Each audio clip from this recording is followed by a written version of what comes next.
Yaxşı bir tuqqanlar, Sanöber ailemiz, yani Şinjanlıqlarning faxri, G'o'lji diyarının yulduzi qarindoshlar. Bulbul ailemiz Turpan diyarıga keldik. Turpan diyarıga nima uchun keldi?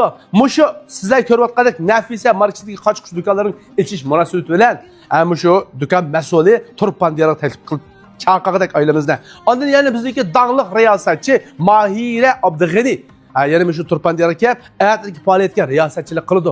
Mana shu dag'dug'uluq faoliyatga kelishimizni qizg'in qarshi olamiz. Sanöber ailemizni ekrandan ko'rdik, ajoyib shu turpanliqlarga atab tahlirim degan naqshlarni ajoyib bir o'qib bergan. Hamda shu G'o'ljidan Turpan diyarıga kelsa, mehmon do'stligimizni ifodalash uchun, yana biz eng yaqin aralaqda ashundaq izil oilalarimizni ko'rish uchun cho'qim atdiki, Bizel yo'ldagi shu Nafisa qochqich do'konlarimiz kelishlarni qizg'in qarshi olamiz.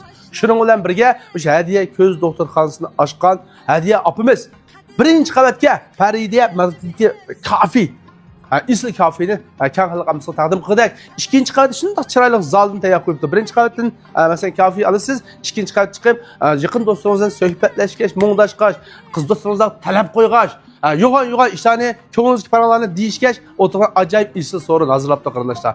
Shunday suhbatli bo'lgan, yaxshi bo'lgan mush o'ringa keng xalqimizniki eng yaqin aralaqda didorlashib ko'rib ketishingizni umid qilamiz. Yana mush ikkinchi qavatda qarindoshlar, mushu bizniki Nafisa marketida qochquchlardan boshqa import mahsulotlarimiz bor. Ajoyib peyzi.